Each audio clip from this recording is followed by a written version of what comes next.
Dans cette vidéo, nous allons voir comment déterminer l'expression du travail du poids d'un corps, ce qui pose beaucoup de problèmes pour les élèves de la terminale, surtout en mécanique newtonienne.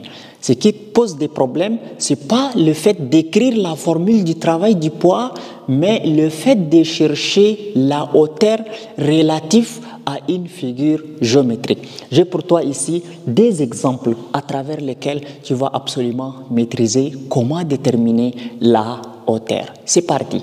Donc, nous avons deux schémas. Le premier schéma, nous avons ici un corps qui est posé au point A sur une portion circulaire.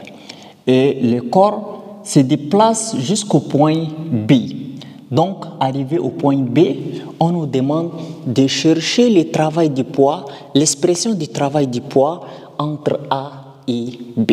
Donc, vous savez que la formule du travail du poids est unique.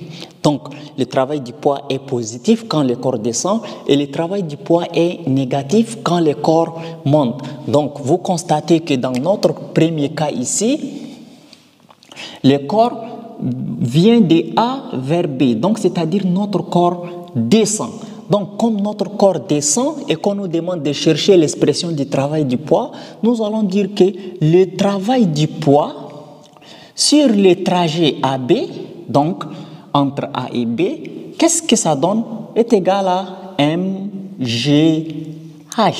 Donc, c'est-à-dire le travail du poids est égal à masse fois intensité de pesanteur fois la hauteur.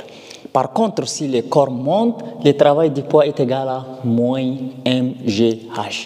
Mais c'est la hauteur qui pose problème. Donc, pour déterminer la hauteur, peu importe la nature de votre forme géométrique, il faut toujours faire une projection horizontale. Comment? Si vous avez une figure comme ça, je ne sais pas comme ça, et on vous demande de chercher le travail du poids entre les points A et les points B comme ça. Maintenant, vous allez vous occuper de la courbure de notre ici portion. Mais non, ne vous occupez pas de la courbure de la portion. Occupez-vous seulement de la hauteur, parce que le travail du poids ne dépend pas du chemin suivi, mais dépend toujours de la hauteur. C'est-à-dire, vous allez faire une projection horizontale au niveau du point A et une projection horizontale au niveau du point B. Maintenant, la distance, la ligne qui sépare les deux projections-là, c'est ça notre hauteur. Donc, ce n'est pas le fait que le solide monte, descend et monte là que la hauteur va être difficile. Donc, c'est juste ça notre hauteur dans ces cas. Alors, ici également, pour chercher la hauteur, c'est vraiment facile. Donc, c'est la hauteur qui nous importe vraiment ici. Alors, je vais poser ici la règle au point A pour faire une projection horizontale. Donc, je fais la projection horizontale au point A.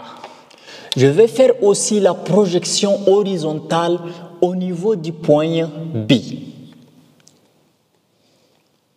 Donc, vous constatez déjà où est notre hauteur.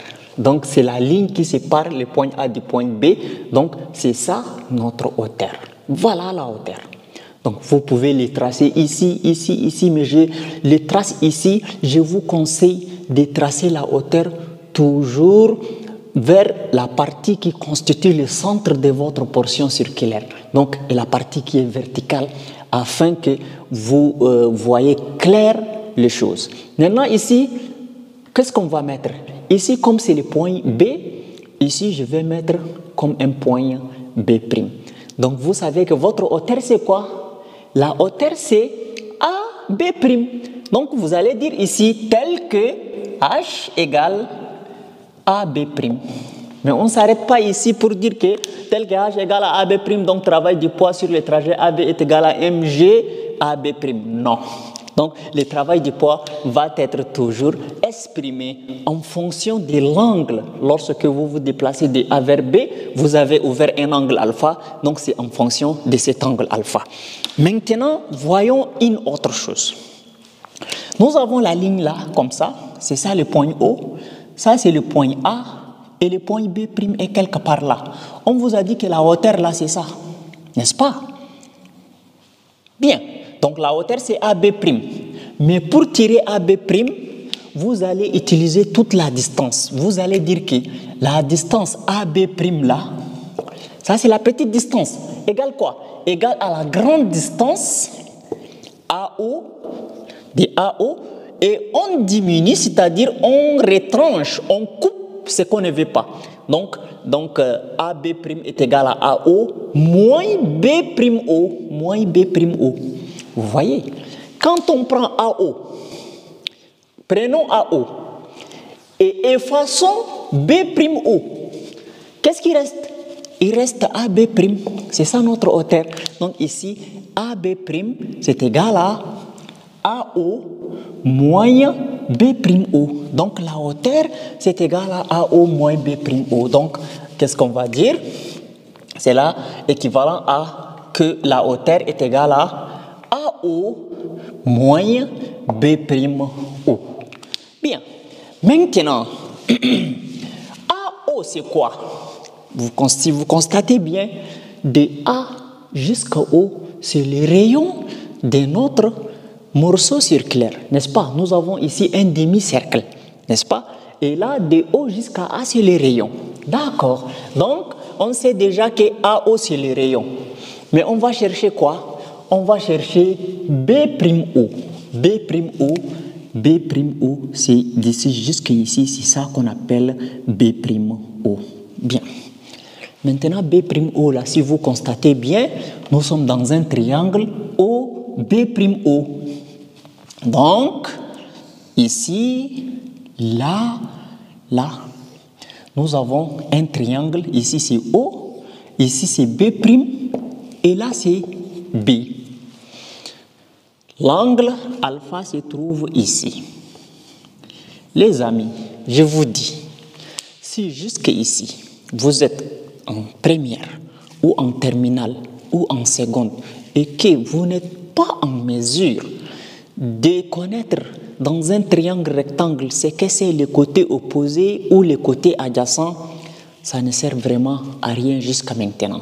Donc, mais toutefois, je vais expliquer où est le côté adjacent, où est le côté opposé.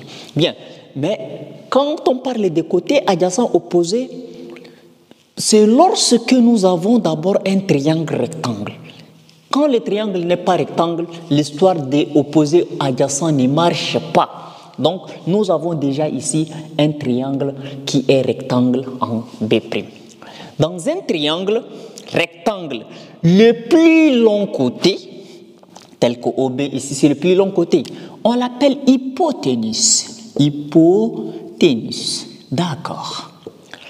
Voilà. Maintenant, côté adjacent, côté opposé, c'est relatif à un angle.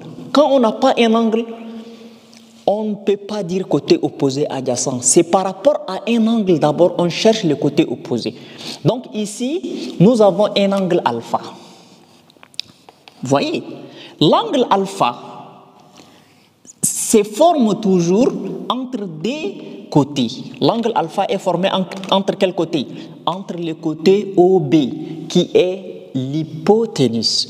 Maintenant, l'autre côté est appelé côté adjacent.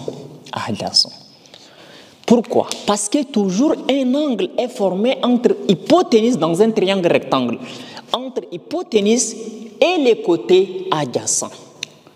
Entre l'hypoténuse et les côtés adjacents, c'est là où se trouve notre angle alpha. Maintenant, le côté opposé, c'est le côté qui ne forme pas l'angle, c'est le côté qui est en face de l'angle là. C'est ce côté-là qu'on appelle côté opposé. Donc, le côté opposé, c'est le côté qui est ici. Donc, pour vous dire que quand vous voulez chercher le côté adjacent, il faut d'abord chercher l'hypoténuse, le plus long côté. Une fois que vous trouvez le plus long côté et que l'angle touche le plus long côté, et ça va toucher les côtés adjacents. C'est-à-dire toujours un angle là se forme entre les côtés adjacents et le côté et l'hypoténuse. Maintenant ici, ça c'est un angle droit. L'angle droit, on ne parle pas. Quand je dis angle là, ne pensons pas à l'angle droit. Parce que c'est ça qui caractérise un triangle rectangle. Bien, donc bref, le côté opposé, c'est le côté en face de l'angle. Le côté adjacent, c'est le côté qui est par ici de l'angle.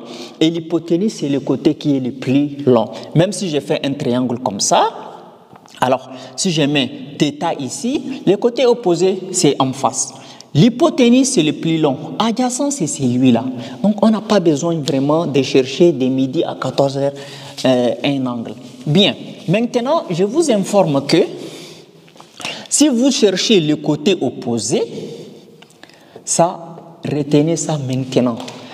Côté opposé, là, c'est égal à hypoténuse fois sinus d'un angle.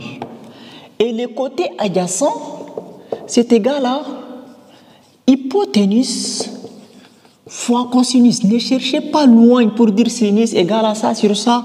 Je ne veux pas vraiment ça. Donc, hypoténuse fois cosinus. Vous voyez? Donc, le côté opposé est égal à hypoténuse fois sinus. Le côté adjacent est égal à hypoténuse fois cosinus. C'est simple. Et ça va vraiment vous faciliter la recherche de la hauteur. Côté opposé est égal à hypoténuse fois sinus. Côté adjacent, hypoténuse fois cosinus. Opposé, hypoténuse fois sinus. Adjacent égale hypoténuse fois cosinus. Très simple. Bien. Maintenant que nous avons expliqué ici OB'O dans le triangle là, donc c'est-à-dire nous avons notre triangle ici, l'angle droit se trouve ici, le triangle c'est OB'B. Dans le triangle OB'B, l'angle est ici, n'est-ce pas? Donc le côté OB' que nous sommes en train de chercher, OB'O, B'O là, c'est quel côté? C'est le côté adjacent parce qu'il forme l'angle avec l'hypoténuse. Donc, B'O, c'est le côté adjacent. Donc, comme B'O est le côté adjacent, on va dire B'O égale, donc on a dit côté adjacent, B'O, côté adjacent, égale à hypoténuse. Hypoténuse, c'est quoi? OB fois cosinus. Fois cosinus de quel angle? Notre angle c'est alpha. Fois cosinus alpha. Donc c'est-à-dire OA, on a dit que c'est les rayons. B'O c'est le côté adjacent. Donc est égal à OB fois cosinus de l'angle alpha. Bien. Donc on remplace les choses par leur valeur. Donc c'est-à-dire toujours on est en train de chercher la hauteur. On va dire que la hauteur égale, on a dit que c'est égal à OA moins OB cosinus alpha, B'O. Donc B'O égale à quoi? B'O là, c'est égal à OB cosinus alpha. À la place de B'O, je remplace par OB cosinus alpha. Et maintenant, vous savez que OA, de O jusqu'à A, c'est le rayon. Même de O jusqu'à B, c'est le rayon. Donc, c'est-à-dire du centre du cercle, jusqu'au bout du cercle, c'est le rayon. Donc ici, je vais dire H égale OA, c'est le rayon, moins R, OB même c'est le rayon, cosinus alpha. Maintenant, je vais prendre H égale R, c'est quoi? R, c'est le rayon, ici aussi c'est le rayon. Je vais mettre R en facteur. Donc, c'est-à-dire R là, ça nous donne R fois 1, moins R fois cosinus de alpha. Donc, ça veut dire H égale R facteur de 1 moins cosinus alpha. H est égal R facteur de 1 moins cosinus alpha. Donc, on a déjà trouvé la hauteur. Donc, on va remplacer la hauteur par son expression pour dire que le travail du poids sur le trajet AB est égal mg et h c'est r facteur de 1 moins cosinus de l'angle alpha. Et voilà, nous avons déterminé l'expression du travail du poids sur le trajet AB de notre première figure. Maintenant, passons à la deuxième figure. Bien, si tu es là jusqu'ici, n'oublie pas de liker la vidéo et de t'abonner. Maintenant, notre deuxième cas, ça c'est un pendule. Donc, un pendule, je prends le cas de ça. Vous voyez? Donc, voilà un pendule. C'est-à-dire que nous avons une corde. À l'extrémité de corde, là, nous avons un solide. Cette position est appelée la position d'équilibre, n'est-ce pas? Donc, on a écarté notre pendule d'un angle. On a écarté, c'est-à-dire, c'est ça la position d'équilibre. On a écarté notre pendule là d'un angle θ0. Donc, c'est-à-dire, on a pris comme ça, on a écarté d'un angle θ0. Vous voyez? Et on a lâché. Et lorsqu'on lâche, ça fait ça, n'est-ce pas? Donc, lorsque nous avons lâché, le pendule arrive à un point B ici, à une position B ici. Juste à cette position-là qu'on nous demande de chercher l'expression du travail du poids, n'est-ce pas? Donc, l'expression du travail du poids, on ne nous a pas demandé de chercher l'expression du travail du poids à l'équilibre lorsque le pendule passe par la position d'équilibre. Non, ils nous ont demandé de chercher le travail du poids du pendule lorsque celui-ci arrive au point B. Bien, donc c'est-à-dire que ici, le travail du poids, on va chercher entre le point A et le point B. D'accord. Maintenant, on va d'abord écrire la formule. Travail du poids sur le trajet AB est égal à mgh. Bien, c'est la hauteur qui nous pose toujours problème. Maintenant, faisons la projection. Toujours, la projection, elle est horizontale pour trouver la hauteur. Donc, le point A est ici. J'ai une projection horizontale. Donc, bien, le point B est ici. Projection horizontale. Supposons que c'est horizontal. OK. Alors, la distance qui sépare les deux projections, c'est ça que j'appelle hauteur. Voilà la hauteur H. Maintenant, comme ici c'est le point A, ici je vais dire que c'est A'. Ici, comme c'est le point B, ici je vais dire que c'est B'. Maintenant, la hauteur là, c'est AB'. Vous voyez? AB', c'est ça la hauteur. Donc, tel que H égale A'B'. Autant pour moi. A'B'. C'est ça la hauteur. C'est cette distance A'B' là qu'on considère comme notre hauteur. Maintenant, comment trouver A'B'? Il faut qu'on constitue A'B' là en fonction des longueurs de notre pendule. Donc, ici, de haut jusqu'à A là, on appelle ça la longueur. Donc, de haut jusqu'à B même, c'est la même longueur parce que c'est le même pendule là part du point A jusqu'au point B. Vous voyez? Alors, maintenant, A'B' égale à quoi? Tel que A'B' égale. Donc, si on veut la distance A'B' là, on prend la grande distance. On prend la grande distance, c'est quoi? OB'. OB'. Voilà. OB'. On diminue la distance, la petite distance OA'. Ça veut dire quand on prend tout ça et on coupe ça, ce qui reste, c'est la hauteur. Donc, moins OA'. Donc, A'B' est égal à OB' moins OA'. Donc, c'est-à-dire, quand on veut toute cette petite distance-là, on prend la grande et on diminue celle-là. Bien. Maintenant, vous savez que OB', on n'en a pas. Donc, OB', ne pensez pas que c'est la longueur. Non, parce que la longueur, là, quand le pendule passe du point A pour venir jusqu'au point B ici, donc, c'est-à-dire que sa position d'équilibre peut être ici. Mais OB', c'est un peu court que la longueur de notre pendule. Vous voyez? Donc, c'est un peu court que la longueur du pendule. Qu'est-ce qu'on doit faire? On doit considérer, pour chercher OB', on doit considérer le triangle OB'. Donc, je vais schématiser à part ce triangle-là. Voilà le triangle OB'. OB'. Donc, dans le triangle OB', notre angle, c'est quel angle? C'est un angle θ1. Pensez que l'angle est petit. Ce n'est pas le grand angle, le petit angle. C'est θ1. N'est-ce pas? Maintenant, l'angle droit est ici. Vous savez qu'il y a un angle droit ici et il y a un angle droit ici. Donc, dans le triangle OB', on sait déjà que le côté adjacent, c'est OB'. Parce que c'est lui qui forme l'angle avec l'hypoténuse. Et le côté opposé, c'est B'.